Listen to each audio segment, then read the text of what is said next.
विधानसभा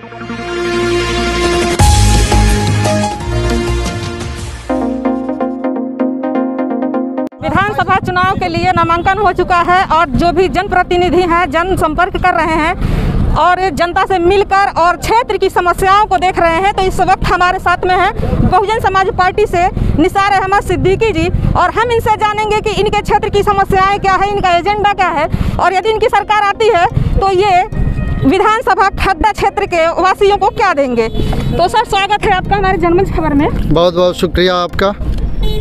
agenda क्या है आपका विधानसभा चुनाव का? देखिए, खड्डा विधानसभा उत्तर प्रदेश का इस पूर्वांचल में सबसे पिछड़ा अगर कोई विधानसभा है तो उस विधानसभा का नाम खड्डा विधानसभा है 329।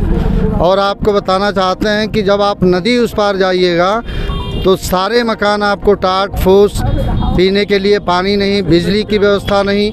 आज तक जो भी सरकारें रही, सरकार बनने के बाद लोगों को छलने का काम किया। जब हमारी सरकार आएगी, मैं विधायक बन के जाऊँगा तो सबसे पहले मैं स्पीकर के सामने विधानसभा के अंदर अपने यही सवाल उठाएंगे कि खड्डा विधानसभा के नौजवान जो बेरोज़गार हैं उनको रोज़गार मिले, जो क्षतिग्रस्त रोडें हैं रोड बने और सही तरीके से यहाँ के लोगों का जीवन यापन में हॉस्पिटल की व्यवस्था हो, शिक्षा की व्यवस्था हो और शुद्ध पानी की व्यवस्था हो, बिजली, नाली, पुल, पुलिया, खड़ंजा, ये सारी व्यवस्था हो। और मैं डॉक्टर होने के नाते मैं पूरा कोशिश करूँगा कि साल में एक बार आँख का बड़ा कैंप यहाँ पे लगवाऊँ अपने खड्डा विधानसभा में, जिसमें हज़ारों हजार मरीजों का आँख का फ्री इलाज और फ्री ऑपरेशन मैं करवाऊँगा अगर लोगों ने मौका दिया। ये आपसे कहना चाहते हैं। और दूसरा मामला यहाँ का ये है, आज तक भारतीय जनता पार्टी का ज़्यादातर से यहाँ पे प्रतिनिधित्व रहा, समाजवादी पार्टी का रहा।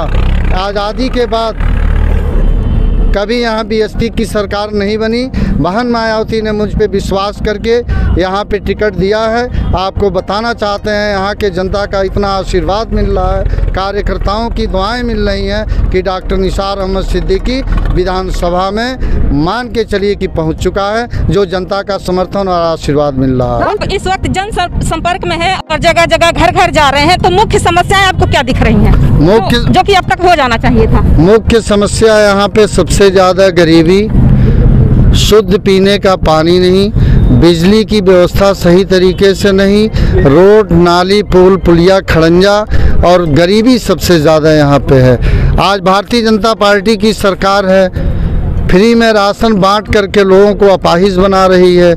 ये चुनाव के बाद ये पूरा प्रोग्राम सरकार ख़त्म कर देगी, उसके बाद लोग बेकार हो जाएंगे। आपको याद होगा बहन मायावती की जब सरकार 2007 में बनी थी, उस समय जितने गरीब थे, अनुसूचित हो या किसी जात के गरीब लोग हैं, 1-1 एकड़ पट्टे की ज़मीन बहन मायावती जी ने अलॉट किया था, जो पूरे उत्तर प्रदेश में आज तक कोई नहीं किया, वो बहन जी ने करके दिखाया। अगर यहाँ की जनता मुझे मौका दिया तो मैं निश्चित तौर पे ये सारी चीज़ों को लागू करके और जनता को मैं दिखाऊंगा। ये जनता का आशीर्वाद मुझे मिला है और मुझे पूर्ण विश्वास है कि खड्डा विधानसभा की जनता मुझे जिता के विधानसभा में भेजने का काम करेगी। उत्तर प्रदेश में कानून व्यवस्था पर क्या राय है आपकी? कानून व्यवस्था तो आप देख रही हैं, आपके नज़र के सामने है। आए दिन बलात्कार, हत्या, मर्डर, ब्राह्मण पूजनीय होता है, लेकिन इस सरकार में सबसे ज़्यादा अगर हत्याएं हुई हैं तो ब्राह्मणों की हुई हैं। आज ब्राह्मण भी नाराज़ है। आज डॉक्टर निसार अहमद सिद्दीकी किसी के दरवाजे पे जा रहा है तो लोग यही कह रहे हैं कि सबसे अच्छा प्रत्याशी हम लोगों के बीच में आया है, हम लोग डॉक्टर निसार अहमद सिद्दीकी को वोट करेंगे, बहन मायावती को वोट करेंगे। सतीश चंद्र मिश्रा जी हमारे पार्टी के बहन जी के बाद दूसरा स्थान है, तो आज ब्राह्मण भी हमारे साथ, सतीश चंद्र मिश्रा की वजह से आज ब्राह्मण भी हमारे साथ है। मैं उन ब्राह्मण भाइयों को और अगड़े भाइयों का मैं धन्यवाद देना चाहता हूं कि आज एक ब्राह्मण सुबह हमारे पास फ़ोन किए थे कि डॉक्टर साहब हमारी पूरी टीम आपके साथ रहेगी, मुझको जात पात नहीं देखना है, तो मैं उनको तहे दिल से शुक्रिया अदा करना चाहता हूँ।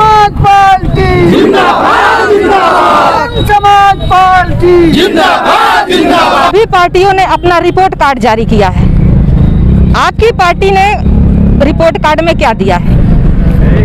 देखिए, हमारे पार्टी का फंडा साफ है। जब हमारी पार्टी सरकार में जब भी आती है तो आप पत्रकार हैं, आपको ये पता होना चाहिए इलेक्ट्रॉनिक मीडिया अगर सबसे ज़्यादा तारीफ़ करती है तो बहन मायावती का। किस बात पे? कानून व्यवस्था को लेकर के। जब बहन जी उत्तर प्रदेश की मुख्यमंत्री होती हैं तो जो ये गुंडे घूमते रहते हैं, आज योगी बाबा जो प्रचार करते हैं कि गुंडे छोड़ करके देश प्रदेश के बाहर रहेंगे, आपसे मैं सवाल करना चाहता हूं, आज प्रदेश छोड़ के कौन गुंडा बाहर है?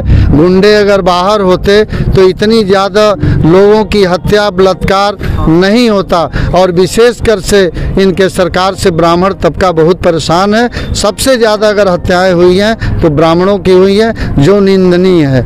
जब हमारी बहन जी की सरकार आएगी तो कोई हत्या नहीं, कोई मर्डर नहीं, सिर्फ विकास ही विकास उत्तर प्रदेश में आपको दिखाई देगा। ये मैं आपको बताना चाहता हूँ। आप मिले निसार अहमद सिद्दीकी जी से, जो कि बहुजन समाजवादी पार्टी के बहुजन समाज पार्टी से विधानसभा खड्डा से प्रत्याशी हैं, और आपने इनके विचारों को सुना। और अगर दी इनकी सरकार आती है तो खड्डा विधानसभा की जनता को ये क्या सौगात देंगे, ये भी इन्होंने बताया। इसी तरह की खबरों के लिए बने रहिए आप हमारे साथ। जनमत खबर देखने के लिए आपका धन्यवाद। हमारे YouTube चैनल को सब्सक्राइब करें, Facebook और Instagram पर फॉलो करें तथा कमेंट में अपनी राय अवश्य दें। धन्यवाद।